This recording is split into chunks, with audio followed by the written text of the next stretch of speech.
खबर मध्य प्रदेश के हरदा जिले की तहसील रहटगांव किसान की बिना अनुमति के किसान की जमीन से दिया रास्ता, पंचनामे किसानी के लिए नहीं लिए गए दस्तखत और गांव के बाहर के लोगों के करवा लिए दस्तखत। खड़ी फसल में किया सीमांकन। आवाज न्यूज से state bureau chief Om Prakash सागर मिश्रा की रिपोर्ट। नमस्कार, आप देख रहे हैं आवाज 24 न्यूज चैनल। जैसा कि हम आपको बता दें, अभी हम मौजूद हैं हरदा मध्य प्रदेश के हरदा जिले की रहटगांव तहसील में क्षीरपुरा में। जैसा हम आपको बता दें कि कैसे अधिकारियों अनदेखी करके, नियमों की अनदेखी करके आदेश पारित कर देते हैं। जानते हैं उनसे। हमारे साथ मौजूद हैं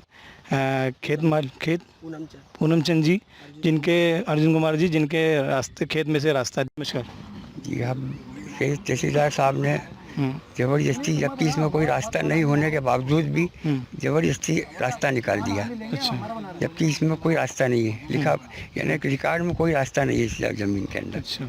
तब भी इसके बाद भी उन्हें रास्ता निकाल दिया। इसका पंचनामा बना? पंचनामा बना, पर हमारे कोई साइन वाइन कुछ नहीं है उसके ऊपर। आप लोगों को सूचित किया गया? नहीं, हमारे कोई सूचित नहीं किया कि पंचनामा बना रहा है इसका। मतलब आपका कहना, जब रास्ता दिया गया था तब आपको यहाँ बिना सूचना दिए यहाँ रास्ता निकाल दिया गया? हाँ। आप लोगों के साइन नहीं है? नहीं है ना, पंचनामा में कोई साइन नहीं हमारा। तो ये तो फिर नियम विरुद्ध तरीके से किया गया आदेश। ये हमें पता नहीं तहसीलदार साहब ने कैसा किया, क्या किया। अच्छा जी भैया, नमस्कार। नमस्कार सर। कैसे क्या, मतलब क्या मामला है पूरा? सर, ये तहसील में हमको धारा 29 का नोटिस मिला था।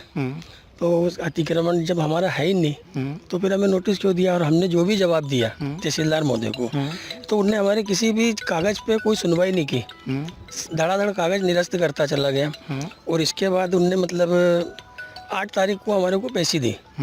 हम पेशी पे उपस्थित हुए और 6:30 बजे हमने ऑर्डर शीट पे दस्तखत करके आए। इनने 2 बजे 3 बजे के करीबन आरआई पटवारी और हमारे पक्षकार भांजे वो लाखे, साथ में 2-4 लोग थे, उनके साथ में इनने पंचनामा बनवाया, अवलोकन करा।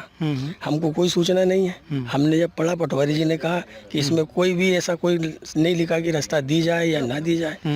और इसके बाद हमने ऑर्डर शीट पे दस्तखत कर दिए। और हमारे दस्तखत करने के बाद इनने ऑर्डर लगा दिया कि इनको अंतरिम रास्ता दी जाए। ना तो हमको अवलोकन का मालूम है, ना पंचनामे का मालूम है, और ना ही पंचनामे पे हमारे कोई दस्तखत है।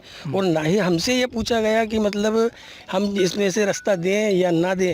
यानी हम सरकार से ये निवेदन करना चाहते हैं कि ये भूमि हमारी है कि सरकार की है जी। यानी हम इसके मालिक होते हैं कि नहीं होते हैं। हाँ, सही बात है भाई। अगर सरकार उनके हक से, उनके अधिकार से सारा काम करना चाहती है, कर रही है, तो फिर आप पूरी जमीन उनको दे दो और हमको आज़ादी दे दो कि भैया या तो काट के खाओ या चोरी करके खाओ। सही बात है भाई, ऐसा लाइसेंस हमको बना दो। तो जमीन तुमको दे देते हैं हम। सही बात है। और नहीं तो ऐसे भ्रष्ट अधिकारी को तुरंत निलंबित किया जाना चाहिए। बिल्कुल सही है। आप इसकी सीबीआई या कोई भी जो भी बड़ी अधिकारी जांच होती है उसकी जांच कराएं। अगर गलत बोल रहा हूँ, मैं दोषी हूँ, तो मैं सजा पाने के लिए तैयार हूँ। मतलब कुल मिला के नियम विरुद्ध तरीके से आदेश किए गए। अब ये पूरे डॉक्यूमेंट्स हैं, आप जांच करा लें नियम विरुद्ध है कि क्या है। अब ये तो हम नहीं जानते। अब हम अगर अधिकारी से कहते हैं तो वो बोलता है भैया तुम्हारा वकील बोलेगा, तुम नहीं बोल सकते। हमने कि अगर किसी हमारे बड़े भाई की तबीयत खराब रहती है, उनको कुछ हो गया, तो बोले इसकी जवाबदारी वकील साहब की रहेगी, हमारी नहीं रहेगी। तो ये अधिकारी बोलने का हक है उनको? नहीं है, बिल्कुल नहीं है। यानी हम आपके पास न्याय मांगने गए, हम आपके पास न्याय मांगने गए तो आप ऐसी बात कर रहे हैं। सही बात है, ये बहुत गलत तरीका है। तो सर, हम तो न्याय चाहते हैं। बिल्कुल सही है भाई। इस प्रकार की अगर हमारी 4 एकड़ 3.5 एकड़ ज़मीन है, 5 लड़के, तो क्या ज़मीन हम बचेगी कितनी? सही बात है। वो भी छोड़ो आप, मतलब हम तो भूमि स्वामी नहीं रहे ना। जब हमसे पूछा ही नहीं गया कि भैया इस रकबे में से, अभी तो महोदय जी को ये भी नहीं मालूम है कि इसकी फर्दल बटान हो गई है। वो तो हमारे पिताजी के नाम से, हमारे 4 भाई के नाम से अखेट्टी मतलब नोटिस जारी कर रहे हैं।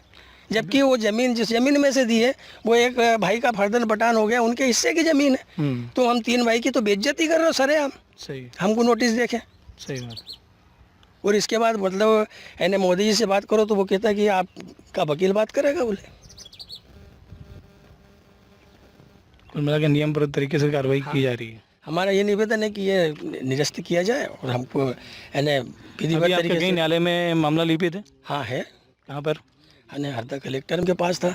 तो उनके पास से अभी कोई ऐसे आदेश हमारे आवेदन को निरस्त कर दिया जो हमको मालूम नहीं। तारीख की डेट डली और तारीख की हमारी 35 तारीख को हमने मतलब आर्डर शीट पे दस्तखत करके आए हमने और हमारे वकील ने, और इसके बाद अभी 10 तारीख की पेशी है।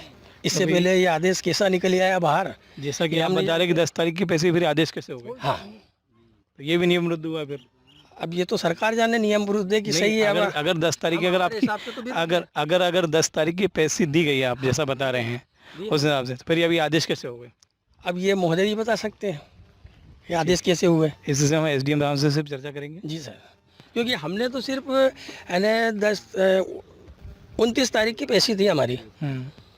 29 तारीख को हम खड़े हुए थे, हमारे वकील को लेके खड़े हुए थे, हमने आर्डर शीट पे दस्तखत करके आए। ये महोदय जी वहाँ थे नहीं, यानी बाबू थे, बाबू ने मतलब हमारे से मतलब आर्डर शीट पे दस्तखत कराए, हमने उस पर दस्तखत करके आए। 5:30 बजे तक हम बैठे कोर्ट में, 5:30 बजे तक कोई ना तो अधिकारी आया और ना ही कोई सामने वाली पार्टी है पक्षकार है। रात में रोटी जारी करते हैं। ठीक है, बहुत बहुत धन्यवाद। जी sir. State bureau Om Prakash, सागर मिश्रा की खास रिपोर्ट।